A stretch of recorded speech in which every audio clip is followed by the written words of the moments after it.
ሰላም ጤና ይስጥልኝ እንደምን ቆያችሁ ውድ ተከታታዮቻችን ይህ ወቅታዊና እውነተኛ መረጃዎችን በፍጥነት የምታገኙበት የንጋት ዩቲዩብ ቻናላችን ነው። የሰዓቱን ዋና ዋና መረጃዎችን በማስቀደም እንጀምራለን። ኤርትራ ብቻዋን ቀረች፣ ኢትዮጵያ ሰነዷን አስገብታለች። ከግዙፉ የንግድ ስምምነት በስተጀርባ ያለው ሚስጥር። የአሜሪካ ድብቅ ማስጠንቀቂያ ለኢሳያስ ጌታቸው ረዳ የጠቆሙት አዲስ መረጃ። ከሳተላይት የታየው የኢትዮጵያ አዲስ ግዙፍ ፕሮጀክት። አልሲሲን ያስፈነደቀው ዜና ለግብጽ አዲስ እድልም ተፈጠረ። መረጃዎችን በፍጥነት እንዲደርሳችሁ የዩቲዩብ ቻናላችንን ሰብስክራይብ በማድረግ ቤተሰብ ሁኑ እያልን ቻናላችንን ሰብስክራይብ አድርጋችሁ ቤተሰብ ሆናችሁ ላይክ እና ሼር በማድረግ ለወዳጅ ዘመዶቻችሁ እንድታጋሩ እየጋበዝን ለሰዓቱ ወደ ያዝናቸው መረጃዎች ተሻገርን። አብራችሁን ቆዩ።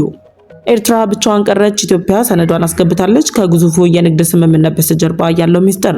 በአፍሪካ አህጉር እየታየ የመጣውን የኢኮኖሚ እድገት ተከትሎ በአህጉሪቱ የሚገኙ ሀገራትን በአንድ እያስተሳሰረ በሚገኘው አህጉር አቀፍ የኢኮኖሚ ምዕራፍ ላይ ኢትዮጵያን ጨምሮ ሌሎች አፍሪካ ሀገራት ቢጫመሩበትም በኢኮኖሚ ስብራት ውስጥ የምትገኘው ኤርትራ ሳትካተት መቅረቷ በቀረችበት ጥምረት ኢትዮጵያ ሰነዷን ማስገባቷም ተሰምቷል።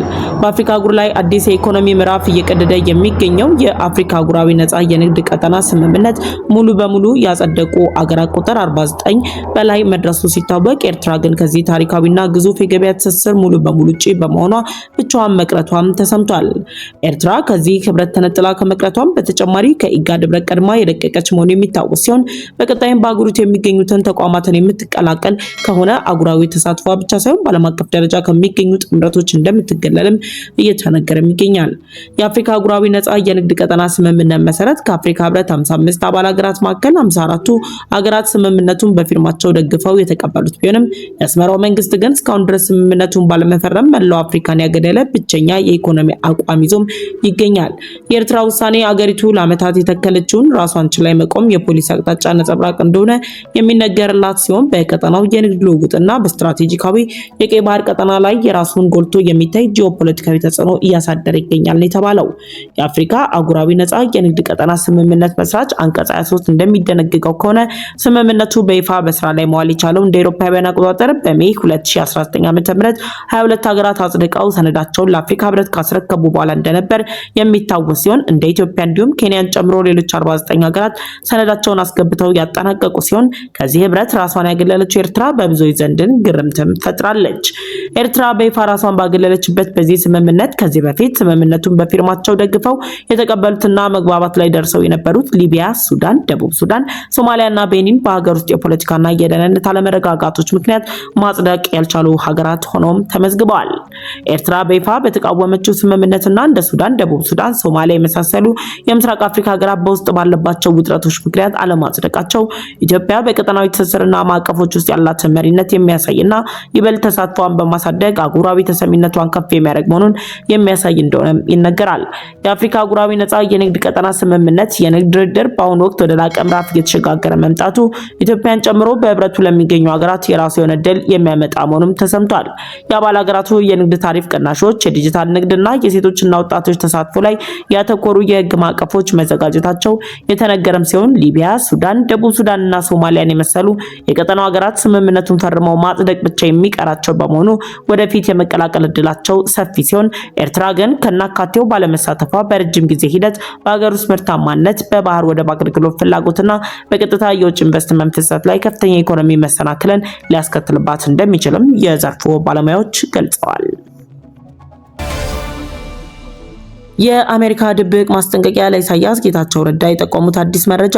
በፌዴራል መንግስትና በህወሓት መካከል የተፈጠረው ውጥረትን ተከትሎ የህወሓት ከፍተኛ ባለስልጣናትና ቤተሰቦቻቸው ላይ አሜሪካ ማዕቀብ መጣሏም ተሰምቷል። አቶ ጌታቸው ረዳ ባስተላለፉት መልእክትም የአሜሪካ መንግስት ለኤርትራው ፕሬዝዳንት ኢሳያስ አፈወርቂ ሚስጥራዊ ማስጠንቀቂያ መስጠቱን የጠቆመ ክስተት መሆኑን ነው ያብራሩት። አቶ ጌታቸው ረዳ በኢሳያስ ላይ ባጋለጡት ሚስጥር የአሜሪካ ስቴት ዲፓርትመንት በህወሓት ላይ የተጣለው ማዕቀብ ከነሱ ጋር አብረው ሊሰሩ የሚችሉ ለማንኛውም ወገኖች የፕሬዝዳንት ኢሳያስ አፈወርቂን አገዛዝ ጀምሮ እንደ ድብቅ ማስጠንቀቂያ የሚያገለግል መሆኑንም ገልጸዋል። እንደ ጌታቸው ሐሳብ ንግግር ከሆነ የአሜሪካ መንግስት ሚስጥራዊ የተባለው የውሳኔ ሐሳብ ህወሓትን ለሚደግፉት የኤርትራ ባለስልጣናት ጭምር ያነጣጠረ መሆኑ በክልሉ ሰላምና መረጋጋትን አደጋ ላይ ጥላል ተብሎ ለሚታሰቡ ግለሰቦችና ቡድኖች ተጠያቂነትን ለማስፈን ያሉትን መሳሪያዎች ሁሉ ለመጠቀም አሜሪካ ያላትን ቁርጠኝነት በድጋሜ ያረጋገጠ ሲሆን የቅርብ ጊዜ የአሜሪካ እርምጃ በታዛቢዎች ዘንድ ከተለመደው የማዕቀብ እርምጃ በተለይ አድርጎ የተረጎመም ነው። ይህም ዋሽንግተን በሰሜን ኢትዮጵያ የሰላም ሂደቱን ዘላቂነት ላይ ስጋት ለፈጠረው አዲስ ውጥረት ቀዳሚውን ኃላፊነት ማን እንደሚሸከም ያደረገችው ግምገማ የሚያሳይ ነው ተብሏል። በህወሓት ወያነ ሓርነት ትግራይ ቡድን አባላት ላይ የተጣለው የቅርብ ጊዜ የአሜሪካ የቪዛ ገደብ ዋና ፋይዳው ማዕቀቡ ራሱ ሳይሆን ዋሽንግተን በሰሜን ኢትዮጵያ ለተፈጠረው ውጥረት መባባስ ኃላፊነቱን በዶክተር ደብረጽዮን ገብረ ሚካኤል የሚመራው ወገን ላይ ለመጣል በመወሰኗ ነው ያሉት የቀድሞው የትግራይ ክልል ጊዜያዊ አስተዳደር ፕሬዝዳንት አቶ ጌታቸው ረዳ አሜሪካ የወሰደችው እርምጃ ከደብረጽዮን ጋር የተገናኙ የህወሓት ቡድኖችን በትግራይ ውስጥ እየተባባሰ ላለው ውጥረት አስተዋጽኦ እያደረጉ ያሉ አካላት አድርጎ የሚያሳይ መሆኑ ሲሆን ይህ እርምጃም ከነዚህ አካላት ጋር አብረው እየሰሩ ነው ተብለው ለሚጠረጠሩ ወገኖች ለፕሬዝዳንት ኢሳያስ አፈወርቂ አገዛዝ ጨምሮ የተሰጠ ማስጠንቀቂያ ተደርጎ መወሰድ እንዳለበትም ይፋ አድርገዋል። ከሳተላይት የታየው የኢትዮጵያ አዲስ ፕሮጀክት በኢትዮጵያ የሚገኙ ግዙፍ ሜጋ ፕሮጀክቶችን አሁናዊ ሁኔታ የሚቃኝ የሳተላይት ምስል ዓለም አቀፍ የሚዲያ ተቋም አልጀዚራ በዘገባው ይፋ ማውጣቱ ተሰምቷል። ከሳተላይት የታየው አዲሱ የቢሾፍቱ አየር ማረፊያ ፕሮጀክትን በተመለከተ አልጀዚራ ባጋራው ወቅታዊ የቪዲዮ መረጃ ሲሆንም ከአዲስ አበባ በስተደቡብ ምስራቅ አቅጣጫ እየተገነባ ስላለው በቢሊዮን ዶላር የሚቆጠር ግዙፍ ሜጋ ፕሮጀክት አዳዲስ ለውጦችና ሁነቶች ይፋ ማድረጉ ነው የተነገረው። አልጀዚራ ይፋ ባደረገው መረጃ መሰረትም ተቋሙ እንደ ኢሮፓውያን አቆጣጠር ከጃንዋሪ 2026 መጀመሪያ አንስቶ እስከ ጁን 2026 ድረስ ያለውን የሳተላይት ምስል መረጃ ዋቢ በማድረግ እንደገለጸው በቦታው ላይ የታዩት ፈጣን የእድገትና የግንባታ እንቅስቃሴዎች የፕሮጀክቱን ግዙፍነትና ሀገሪቱ እያከናወነች ያለውን ከፍተኛ የሥራ ፍጥነት በግልጽ የሚያሳዩ መሆናቸው ተሰምቷል። ይህን መሰል የሳተላይት መረጃ የኢትዮጵያ ፕሮጀክቶች በከፍተኛ ፍጥነት እየተጠናቀቁ መሆኑን የሚያሳይ የገጽታ ግንባታ የሚፈጠር መሆኑ ነው የተነገረው። በመጨረሻም አልሲሲን ያስፈነደቀው ዜና ለግብጽ አዲስ እድል ተፈጠረ።